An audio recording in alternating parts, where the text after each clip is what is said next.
It's a beautiful day outside. The sun is shining, and you know what that means. The drift trike's in pieces, the whole rear axle is missing, and of course we have a whole bunch of new gear equipped onto the trike. So you guys probably have all the questions, and I have hopefully all the answers. So in today's video, we're going to be talking about what has been going on in the last few weeks of COVID-19, and also what in the world happened with this drift trike. Let's go and get started.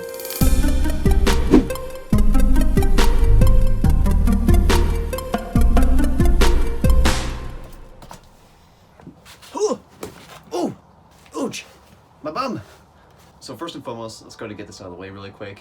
No, I don't have COVID-19. I'm healthy as of March, what was today's date? March 20th, 2020. Not been showing any symptoms and I'm all's good. So, but unfortunately that also means that thankfully since there's no cases on university grounds, our campus president recommended us to move out earlier this week, and I was able to move out on the 17th, the day after I celebrated my 21st birthday. It's a weird time to celebrate it, but you know, I'm 21 now. I can do what I want. Got more privileges. But yeah, so that happened. I'm home for spring break now, and actually further after that, we're gonna be working remotely from. I don't plan to go back to my town or anything like that, so I'm staying here. Content-wise, well, still the same old. I upload when I want to feel like uploading essentially, but I want to get this part out because I did some things off camera. Kind of regret not filming it, but just wanted to give you an update also on this trike here. So a little bit of preface. We went out on a ride with good old Bandit here with the electric start kit all installed, and mind you, after I posted that video on the electric start video, I didn't really go out on a ride until today, or well, not today, but earlier. The ride unfortunately lasted for 30 minutes because there was a problem. Nobody was hurt, but the trike suffered a little bit of fatigue. I went out with Brendan, if you remember from the 4th of July episode. We went out to our favorite spot, CCC, and I went out for the first time. It was good. I warmed it up, got a couple slides in. Brendan did pretty better than the last video, and I don't have any footage to show this, but when I went back out there though, it's like the ride was starting to feel uncomfortable. Like I get on it and I start accelerating, and then it started to feel like this. So I slowed down and it's fine. And I started to do a slide and it still feels something like this. I'm thinking, okay, something's wrong with the axle or the bearings. And sure enough, I'm pretty sure the axle's fatigued, it's bent, buckled, whatever you want to call it. So I got parts coming in the way and preparing to dismantle the axle assembly. I think my pillow block bearings are cocked, which also caused the fatigue as well. And the origin behind this is when I did the drum brake installation. I was trying to remove the axle. I was pounding on the side of the mallet and almost knocked out one of the bearings in the cast iron block. I thought I fixed it. I probably did, but if anything, I just made it worse. So don't crap on me, guys. But at the same time, the thing's a year old now, and it could use the TLC anyway. So one round of shipments is coming by next week. We have a new. So anyway, I ordered a new axle. It's more structural, flex-proof essentially. But now we're going to be switching to snap ring ends instead of threaded ends. It's pretty interesting. I'm also re-gearing a little bit. I'm switching down to a 35 chain, 53 tooth split, and a 12 tooth clutch. I don't recall if the old clutch I had was a 12 tooth or 10 tooth. It's also probably getting ready to be worn out too, so we're taking care of that. And of course I just recently ordered the new bearings, so I won't be able to do much work on this trike until those bearings come in, and then I can start hauling butt for the next week or so here. But yeah, so there's that out of the way. I actually want to go ahead and show you what's been going on here, because a lot of things have happened. And I want to go ahead and just want to come out here and work and show you that this thing's working. All right, so let's go ahead and dive into what has happened, starting with the switch box here. So it's more official. I've chopped off the mounting holes for where I used to mount on the engine and bolted it up to the front here. If you remember, we used to have a metal bracket going along this side here with the little key toggle switch. We're using the same bolt, as you can probably see in there, and with this new bracket I have it lined up so this screw from holding all the components inside the switch box just bolts straight through and keeps this nice and sturdy. None of the wiring has changed from the electric install, except for that green and yellow wire ground terminal. I just grounded it right up there, as you can probably see. Of course, all the wires are extended. It's all nice and loomed. It's mostly official, and I can give you a demonstration here in just a second of all this working. It's very satisfying now to have this kill switch up here now and electric start at the same time. Yeah, just the wiring there again. Next up, we have this chain guard here. Yeah, so I'm just gonna give me a minute to breathe here.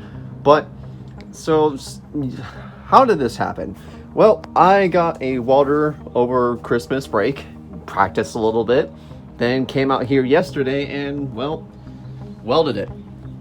I can pull this out so you can see a better look, but this, if you remember that very old chain guard that was like very small and it only went out that way and didn't work, like when we were trying to install the chain, it's basically that cut up with a bit of sheet metal plain steel here, so it's more sturdy, it's more stiff essentially than that floppy chain guard.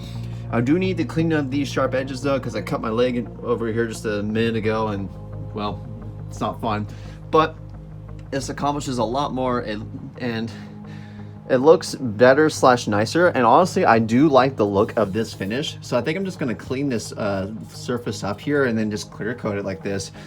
And also, given this is a first time job, don't crap on me. This is probably slag, and I can show you the underside again here, but it's pretty on there, nice and sturdy. I think some of this is slag still, but again, just don't crap on me. This is my first time welding, and I'm actually more comfortable. What did I use, in case if you're wondering? I used E6013 rods with 3/32 thickness. Those are actually surprisingly the easiest ones for me to start. I tried using 1/8 thick 6013s, the same thing for 7018s, but I couldn't get those started. It's just the amperage is just different between each rod here, and the 3/32 were actually the easiest to start. Next up, we also have this battery tray, which again I used the same 6013s and really globbed the snot out of it. And please cut me some slack, but it really holds on the battery. It's nice and sturdy, and I did have an older battery tray on here, and I was using bungee cords to hold this thing down, but I'm gonna be honest, that was a disaster. So I ripped it off, cleaned it up, and made this little U-shaped bit out of just some L-shaped metal, and then just some 1/8 flat stock, bent it to spec. And this is just more of that flat stock with the holes lined up, and then just some 1/4 bolts holding it down. Like I said, it's really solid. I don't think it's going to go anywhere once we get this thing up and running. What I wanted to also do today is, like I said, clean this guy up and give it a clear coat or something. And then let's go ahead and also fire this thing up just so you can just see. Yeah. Before we start this up, I just want to also answer one of my questions I had myself is, how does that charging coil from the electric start kit work? Is it actually charging the battery? You guys might have the same question too, and I can confirm that actually it is keeping this battery charged up to 12.7 volts under load and above. When I get this thing fired up, we're going to hook up the multimeter, and then I'll give you the readout here and just show you that it's working. It's gonna be a little finicky if I was using one hand, so I'm gonna set up my tripod over there and then get her going. So yeah, I got this all hooked up, and I'm getting ready to turn the key, and we'll see what she does.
Okay, so as we can see here, we are currently at 12.7 volts with the multimeter hooked up at idle.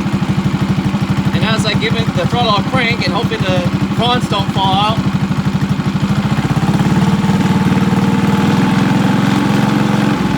well, positive falls out. It's better to do this with two hands, honestly, but you can see that the voltage essentially increased, which is good. Meaning this battery is being kept charged while the engine is running. Let's see if I can hold this and run the trike at the same time.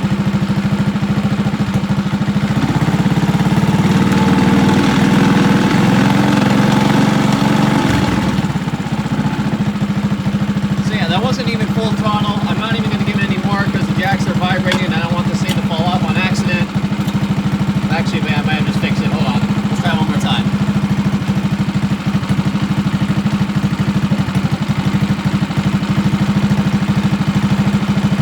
I'm going to turn the throttle now.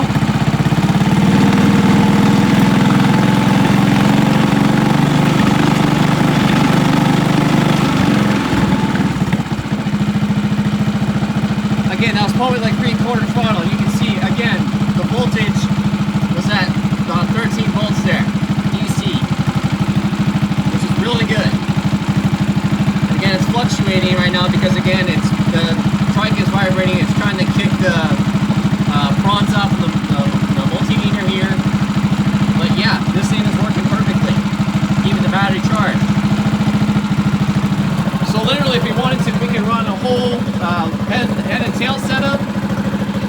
Put a tachometer on here, keep the whole thing charged. And does the kill switch work? Of course it does. And of course I can crank it over again and run it again if I wanted to, but we'll save that for later for now. We don't need to run this as much as we need to. So as the engine cools down, another thing too, what kind of battery am I using right now? I'm using an AGM, what does that say, a CTX 5-pound battery. I believe it's 12 volts, 5 amp hours. I'm not sure how many hours I get out of usage, but it's pretty good.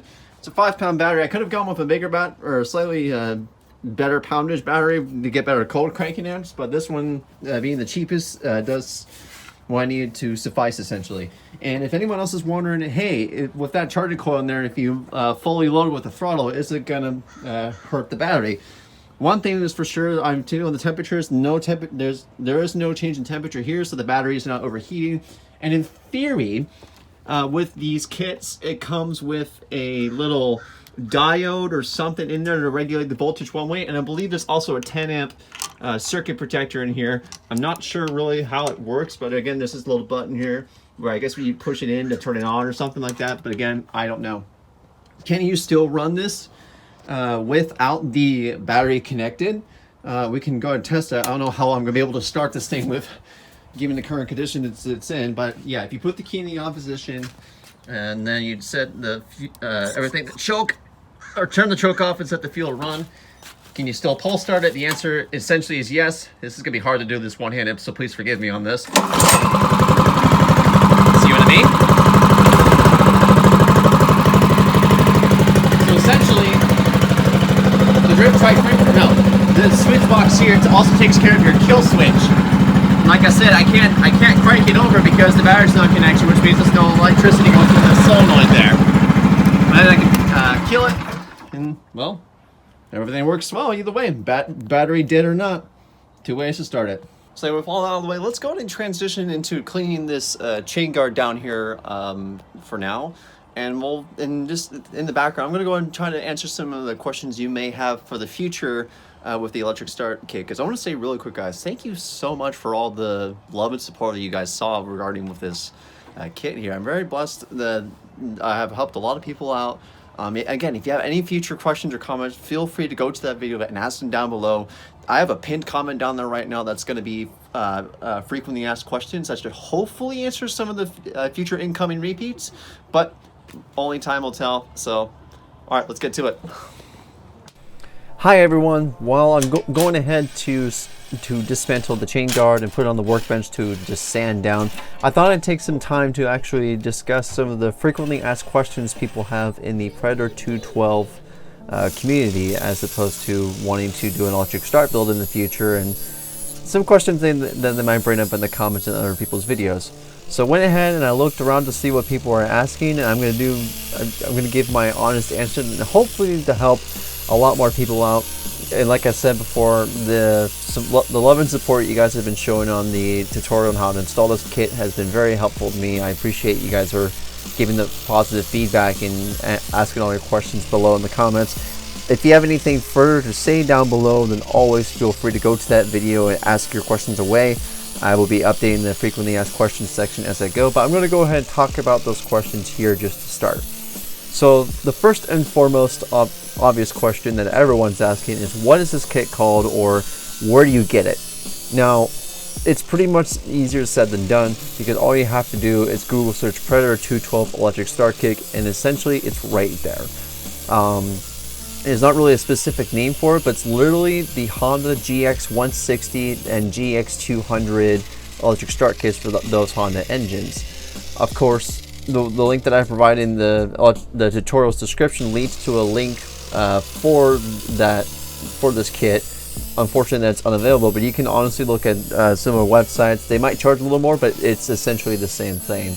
In theory, you're looking for the compatible flywheel, the charging coil, the starter solenoid itself, and then the switch box to make it all work. Next question it asks, is the kit for the non-Hemi Predator, and can it possibly work with the Hemi? Yes, it is essentially recommended to use with the non-Hemi Predators, but in theory it can be applied to the Hemis. However, you can't use this kit exactly, and you'll have to use different parts, because the tapering on the crankshaft of the Hemis, I have heard, are different than the taperings on the crankshaft of the non-Hemi. There are videos of people doing this electric start kit with the Hemis, and I believe it is a specific color flywheel. I would recommend checking out the video link in the description down below, because in this guy's description he gives the parts that he used to make that kit work, and that should be helpful. And then when you're ready, you can go back to my video and learn how to install all the stuff and go from there. So what happens if I deleted the low oil sensor before installing this kit? Well, that's one less wire to plug in essentially. The low oil sensor acts as a ground, and if you connected this wire, or if you connected the wire that's supposed to connect to the low oil sensor, despite it's already been removed, it acts like another ground, and your engine won't start. So essentially I would just ground it off from making any contact to the engine to ground essentially. That doesn't make sense, excuse me. So essentially you just want to just neglect that wire, cut it, get rid of it, but yeah. So is there a wiring diagram for this kit? Somewhere on the internet. I had to literally Google search when I was making the tutorial myself. In the PDF that I supplied in that tutorial's description, I did just give a basic understanding of what wire plugs into what, but I think I did list a figure of the wiring diagram for the GX200 essentially, but like I said, it's the same kit. Now this last question I have here comes from a YouTube user, Atex24, and he asked, I have a CVT setup and I need to know that this will clear. Does the starter protrude past the block on the clutch side? Now I know I've already answered his question in the comments, but if you haven't seen the video, first of all, why haven't you seen it? It's a good video. But second, it's a great question. Despite that I'm not running a torque converter, I did go outside in the past just to check. But it does unfortunately look like that the starter's face that's facing the shaft is coincident with the clutch side of the engine block. So in other words, it does look like it does protrude just past by just a centimeter or two. You'll have to double check this when you install your torque converters. Again, I can't really afford a torque converter at the moment, so I can't check this myself. So it may be possible that you will have to do some trimming on your CVT plate. Well, son of a gun, people. I came out here just to see how the clear coat was doing after driving for an hour or so, and I am darn well impressed. So what I've done is, of course, I used the angle grinder to sand it down, give this nice polished look. And I even did the same thing for the bracket that was holding this on. gave it a clear coat, gave it a little bit of dry, and reinstalled everything, and just left it as is. And my gosh, it's hard. Okay, it's hard to see this, of course, with the quality of my iPhone camera, and also plus this blinding spotlight here because of the poor light, and I'm not going to really open it. But yeah, looking at it like that without the lighting, it looks really good. Looking at it with, it's nice and shiny, quite reflective too, as you can see. But it is flipping-tastic. So folks, that is going to do it for this little update video, guys. If you enjoyed it, just give that video a thumbs up, and go ahead and check out some of my other videos while you're at it. Like, comment, subscribe, and well, thank you guys so much. I've been Kate or Nighthawk. I will see you guys next time. Bye-bye.